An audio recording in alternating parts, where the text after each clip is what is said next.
Hey, welcome back, Animaniacs.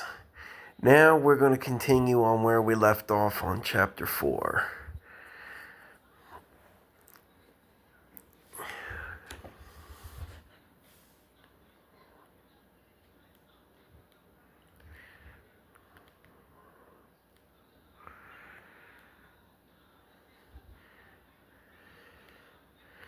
Now, last we left off, the main character, Jesse Maxwell, was learning that he is God's second son, and that God is giving him instructions on how to become a superhero. So, yep.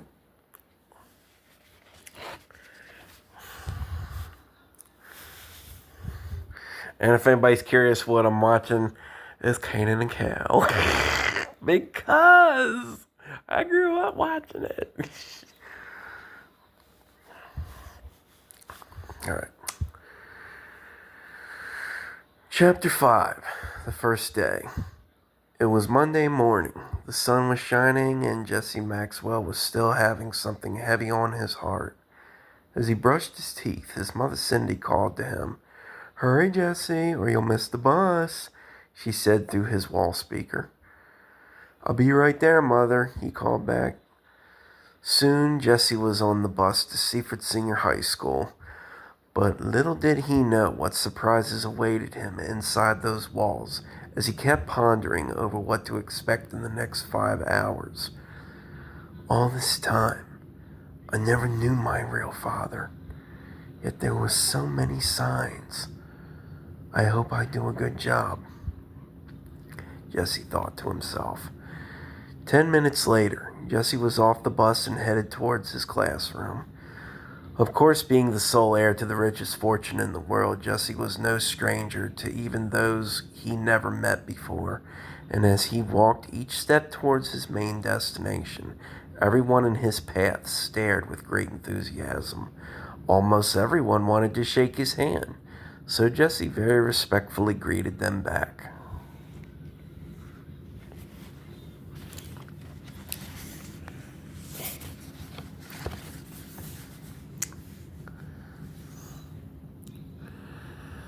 Soon he came to a long hallway when all of a sudden he witnessed someone being bullied. A young man was pushed and shoved against locker after locker by another one who had his twin sister with him. "Is that? No, it couldn't be. Could it?" Jesse pondered. "Hey, Lucy, check this out," the bully showed off. "It is. It's Floyd. I've got to stop him," Jesse proclaimed under his breath. As Jesse rushed to the victim's side, Lucy noticed him immediately. "Leave him alone, Floyd," Jesse ordered. "What the?" Floyd paused. "Oh, Jesse, long time no see, huh?" Lucy flirted. "Yeah, so back off, rich boy, unless you want to be next in line," Floyd persisted. "Are you threatening me, Floyd?" Jesse bravely asked. "Maybe I am. Would you like me to?" Floyd sassed. "That depends. How badly do you want to be embarrassed?" Jesse heroically glared. "All right, that's it. Time to shut that mouth of yours," Floyd angrily yelled as he strongly pulled back an arm and attempted to punch Jesse. Floyd's victim ran for his life and hid behind a wall where he observed the scene from a safe distance, as Floyd was missing each hit.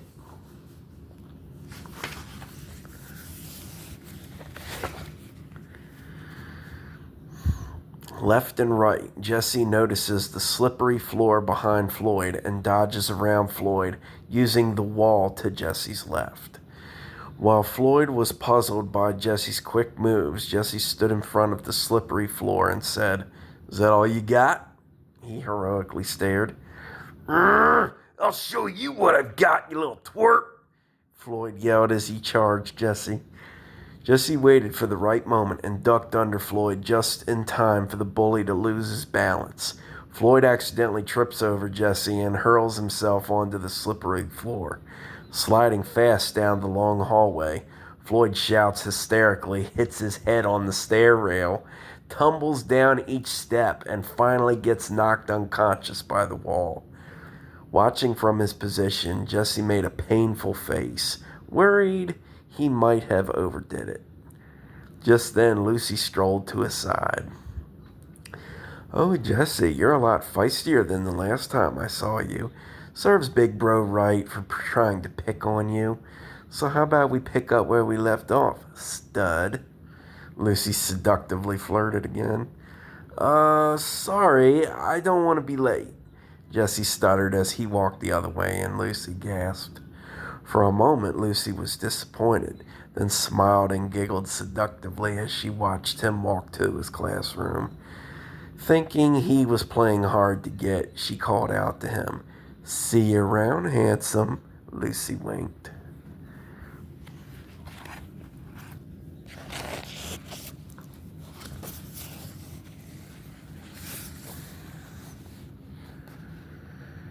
"Sheesh kebab," Jesse groaned to himself as he walked in an embarrassed sweat.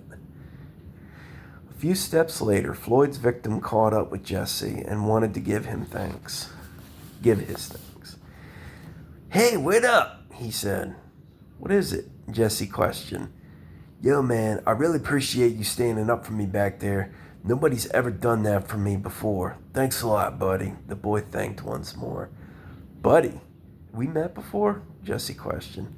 "Oh, I'm sorry. My name's Aaron Wasson," the boy mentioned as he shook Jesse's hand. "I'm Jesse Maxwell. Happy to be of service," he greeted. "No kidding? You're the son of the richest woman in the world? Oh, man, this is too cool," Aaron shouted and jumped with enthusiasm. "Jesse Maxwell?" a group of girls gasped with hearts in their eyes. "Uh-oh," Jesse and Aaron mumbled with shock. "Ah!" The girls screamed with lust as every last one of them in the school ran after him. "Don't worry, I got you back, buddy," said Aaron.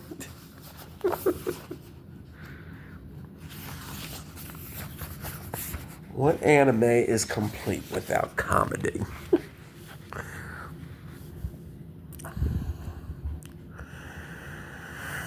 "Don't worry, this wouldn't happen to be your first day too, would it?" said Jesse. Finally, their classroom was just ahead of them, so they quickly went through and shut the door. "Sheesh kebab, can't a person make it to class without being chased?" Jesse grumbled as the girls smeared their lips upon the door window. "Well, your answer's as good as mine, dude," Aaron laughed. "Hey, you in the same class as me too?" Aaron questioned. "Well, if this is room 114, I guess you're right," Jesse answered. "Oh man, this day just keeps getting better and better." He laughed. Aaron laughed. Well, isn't this a surprise?" The teacher smiled. "Oh, hi, Mr. Keaton," Aaron greeted. "Keaton? Sensei?" Jesse gasped as he noticed his longtime mentor. Moments later, Nikki and her sisters were shoving through the crowd of girls blocking the door to their classroom.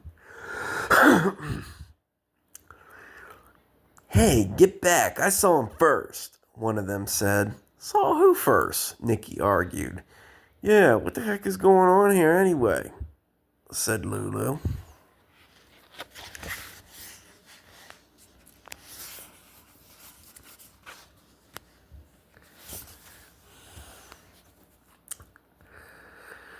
Then suddenly, it finally hit them 1,000 times all over again, for the young man they were looking at through the window was Jesse Maxwell.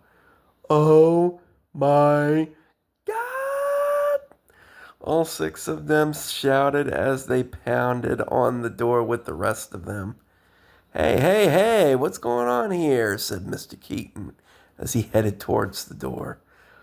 Sensei, are you sure that's a good idea?" Jesse shivered. "Patience, my son. Have you forgotten your lessons so quickly? Mr. Keaton calmed.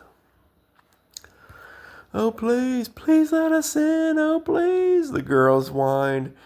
Now, girls, this isn't appropriate behavior, so please return to your classrooms at once, Mr. Keaton softly ordered. Oh, the girls softly moaned with disappointment as they lowered their heads and turned around. As for Mr. Keaton's daughters, they just stood there with their eyes and mouths wide open with surprise, for they could not believe who was attending the same class as them. Come in now, my dears, said Mr. Keaton as he opened the door for them. Nikki, Lulu, and Charlotte just giggled in silence, while the other three smiled and blushed a little, until finally the time came for their father to reintroduce them.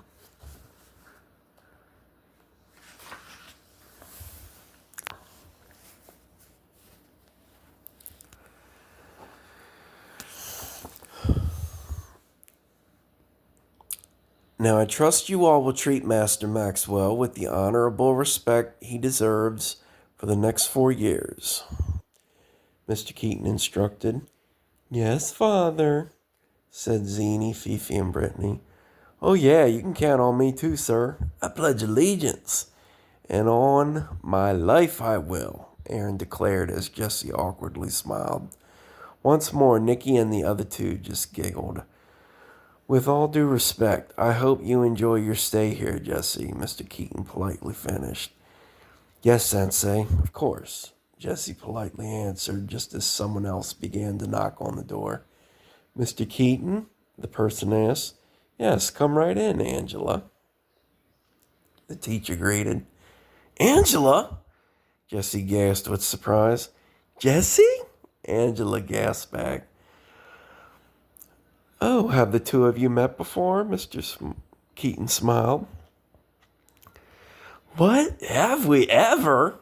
Jessie and Angela spoke together with great enthusiasm. Oh, wow, you're in this class too? They both continued. The three of them laughed together. Okay, what just happened? Nikki said with stumped sarcasm. Beats me, Lulu joined. Me too, Charlotte added. Well, it looks like the gang's all here, Zini giggled. You said it, Fifi joined. Mm-hmm, Brittany added. 4.5 hours later, all the students were studying at their own pace, and soon the time for Jessie to take action was drawing closer.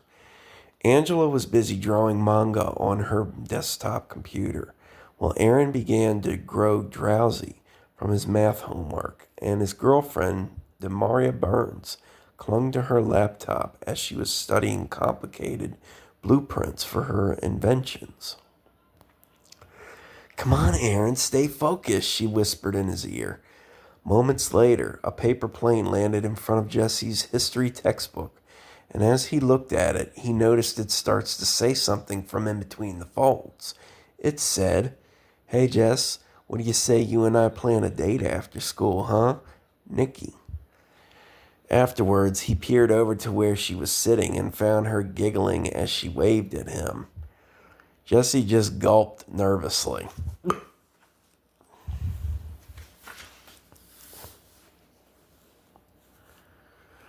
A second after Nikki turned back around, Lulu did the exact same thing. So Jessie opened the next paper plane. Hey, Jess, are you doing anything after school? How about catching up with me later on? Lulu. Jessie could not believe how embarrassing the situation was growing for him and broke an embarrassed sweat just as he turned to find Lulu blowing a kiss at him. Another second after that, Charlotte did the same as well, only this time she accidentally threw it near his right eye. Ow! Jessie quietly shouted in pain. Oh man, not another one. he whispered to himself as he opened it. Hey Jess, do you like chemistry? I'm working on a science project after school. Would you like to help me? Charlotte. Gee, I don't know, Jesse thought to himself. Suddenly, the lunch bell rang, and every student was racing out of their classrooms to catch first dibs. All right, saved by the bell, Aaron smiled. Hey, wait up, Aaron, Demario raced after him. Hey, Jess, you coming? Aaron called. No thanks, Aaron. I still have some work to catch up on, Jesse answered. Okay, dude. See you soon then, said Aaron as he left with Demario. As the Keaton sisters walked out next, each of them waved at Jesse with a smile. You're not going? Angela questioned. Well, I'm just not really hungry right now, that's all, Jesse explained. Okay, well, I'm going to pick up something from McDonald's. Are you sure you wouldn't want me to bring you just a little something back? She sweetly suggested. Really? Jesse asked with surprise. Sure, Angela sweetly smiled. Okay, maybe just a little something from the dollar menu then? Yeah, back in the day when we had one. Like what? Angela smiled again. I don't know. How about just a cheeseburger with ketchup only? Jesse smiled back. Okay then, I'll be back soon. See you later, Jesse. Angela giggled as she left. Thanks again, Angela. Jesse smiled again as she closed the door. Wow, she really hasn't changed at all, Jesse happily thought to himself.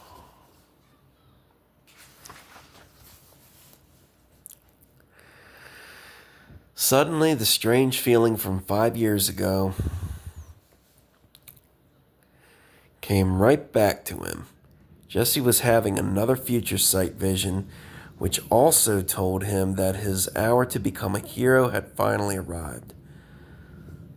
Something terrible is going to happen at the bank. Oh no, it's Angela. She's there too. But why? Isn't she going to... She probably needs to make a withdrawal first. I've got to do something, he proclaimed as he jumped out of his seat and ran to the door. Seconds later, Jesse was running through the hall towards the nearest exit door. Outside, he noticed Angela pedaling away on her pink bicycle and climbed to the top of the school. Well, here goes, he said to himself as he stopped in the middle of the roof. In the name of justice, he shouted. I'm going to try a different position. Oh, that wasn't nice.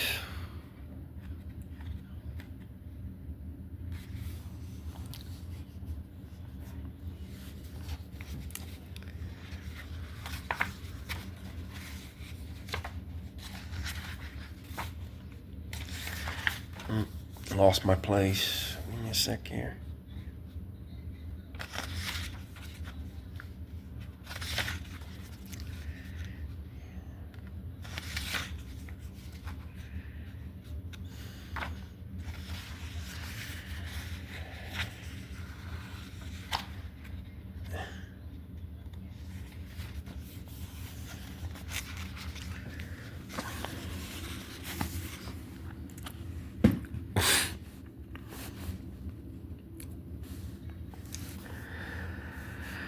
Suddenly, a huge white gleaming lightning bolt thundered down from the sky and struck the young man with a mighty impact. As the energy coated his whole figure, Jesse's entire body mass began to expand into something stronger than ever before. His head, arms, legs, chest, even his hands and feet grew with giant muscles far beyond any superhuman could achieve. His height rose from 6 feet and 2 inches to 12 feet and 4 inches. Then, as the morphing process settled, the energy that coated him completely began to shatter and soon bursted out of empowerment to reveal the mighty hero Jesse had become.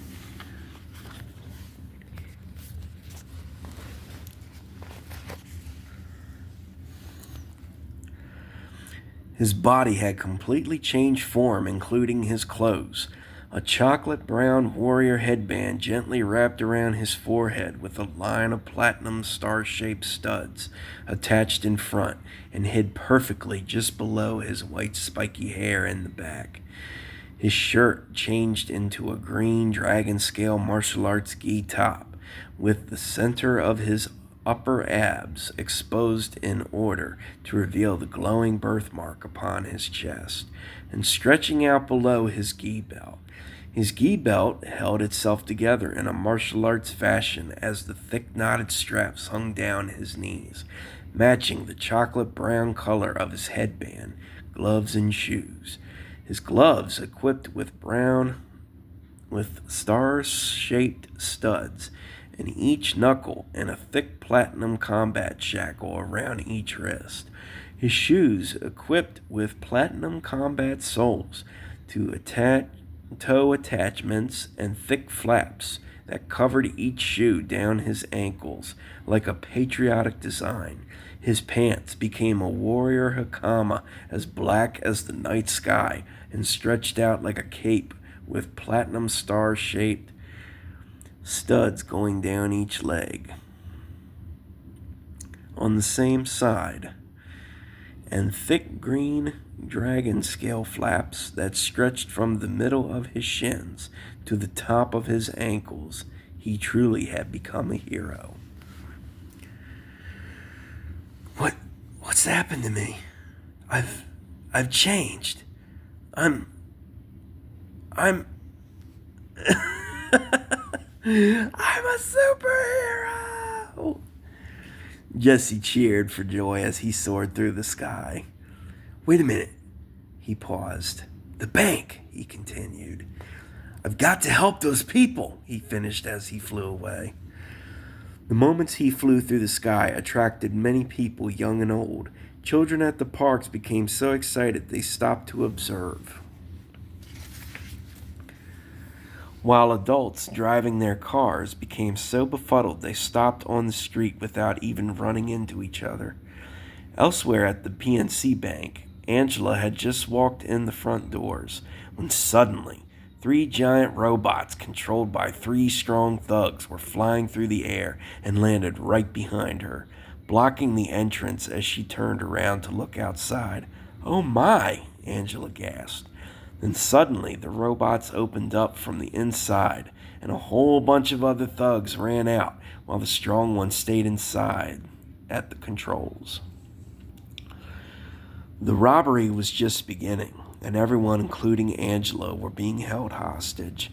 All right, everybody, give us everything you got. Wallets, jewelry, stocks, bonds, everything. Just do what we say and nobody gets hurt, one of the thugs hollered.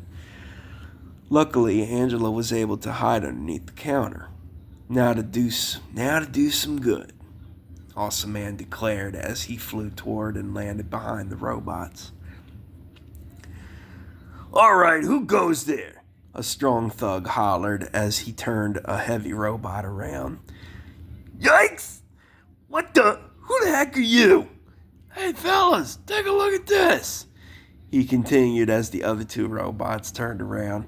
Holy cow, man, said the second.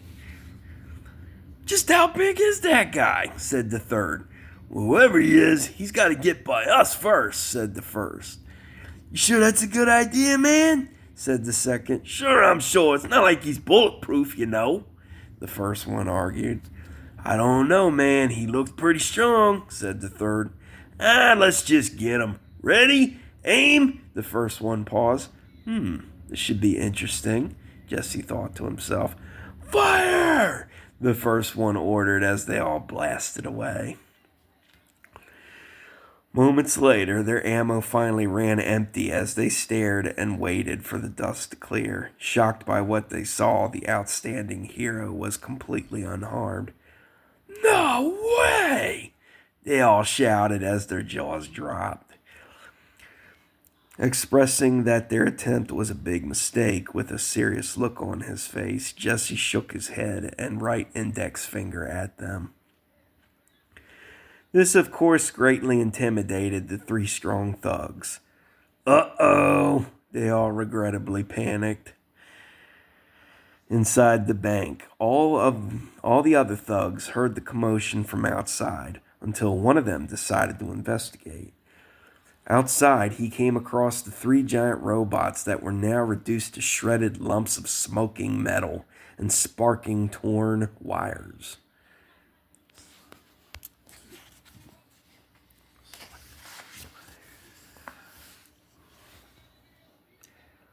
"Hey, what's going on out there?" one of them shouted from the door. "I'm what's going on out here," Jesse proclaimed as he stepped in front of him. "Yeah! Don't move, whoever you are, or you'll be sorry," the thug stuttered as he raised his gun. "No, don't do it, man, please. You just make it mad, please." The other three strong thugs whined as they were tied up by their own machine guns. "What? Who the heck are you, man?" The thug trembled as the hero's size terrified him. "Evil's worst nightmare." Jesse grinned as the criminal rapidly began to shoot him out of fright. After his ammo was all spent, he quickly looked back at the towering hero, who just stood there with anticipation, as if he was waiting for the thug to try something else. Sure enough, the thug ran for his life back into the building, tripping over the rug and knocking himself out as his head hit the counter. "Geez, what got into him?" said another thug. Suddenly, Jesse reappeared from inside as quick as a flash. "Ah!" all the other thugs hysterically shrieked. "Open fire!" said another as the hostages ducked. As every last thug fired all the ammo they could, Jesse kept walking slowly closer and closer towards them with heroic pursuit. Soon, the thugs ran out of bullets. "Are you done?" Jesse asked. "Mm-hmm," the thugs whimpered under their breath. "Okay, now it's my turn," Jesse smiled. So now the thugs found themselves paralyzed with fear and were now under Jesse's complete disposal. Quickly, he used his psychic powers to jumpstart the machine guns out of their hands and used his bare hands to mimic what he was thinking to do to them. From a safe distance, he molded all of the machine guns into a long metal rope. "Good God!" shouted a thug. "And don't you forget it," Jesse heroically declared as he suddenly wrapped all the thugs tightly together. Suddenly, the police came barging in and were speechless at the sight of the huge hero. "They're all yours, gentlemen," Jesse proclaimed as he led his left hand towards the robbers. An officer stuttered. "Thank you," his partner coached. Yeah, thank you," he continued. "Just doing my job, sir," said Jesse. "Ah!" Angela screamed. "All right, no more funny stuff, freak, or the young lady gets it," a remaining thug yelled as he held Angela at gunpoint. Just then, Jesse disappeared out of nowhere. "Huh? Where'd he go?" the thug pondered. "Over here," Jesse played over and over again as the thug shot at him. Then Jesse reappeared right in front of the thug, knowing his last bullet had been used, and waited for him to make a fool of himself. The thug clicked his trigger back and shot a blank in his barrel. As he tried again and again, he finally realized he was out of ammo and threw his gun at Jesse. In a split second, Angela grabs a hot coffee pot from the counter to make her getaway. Hitting the thug in the face while he was distracted, she quickly kicks him in the groin with her other foot. As he fell to his knees in painful paralysis, she angrily hooks him in the face with her right fist, knocking him unconscious to the floor. Jesse stood in excited surprise, impressed with her performance. Afterwards, Jesse helped the police round up the rest of the thugs and hauled them off to the paddy wagon. "Thanks again," the officer said. "Yeah, thanks again, buddy," the other one thanked. "Anytime," Jesse smiled as everyone began to clap and cheer. "Amen, amen, amen, amen, amen," the crowd applauded. "Oh, wow, you were so brave, sir," Angela thanked as she rushed over and hugged his leg. "You certainly were too." Oh, wait. Reverse that. "You certainly were too, and I'm just glad you're safe, ma'am. Now, if you'll excuse me, I must be going now," said Jesse. "Wait, who are you?" Angela asked as the huge hero turned around. "A dear friend." Jesse smiled as he levitated. "My name's Angela, dear friend." Angela excitedly smiled as she waved goodbye. "Safe travels then, Angela." Jesse waved and sweetly smiled back before he flew away. "Oh, what a man." Angela blushed and happily smiled. "Man, it's been a half hour already, and that was just chapter 5. All right. Give me a chance to clear my voice, and I'll be back with some more.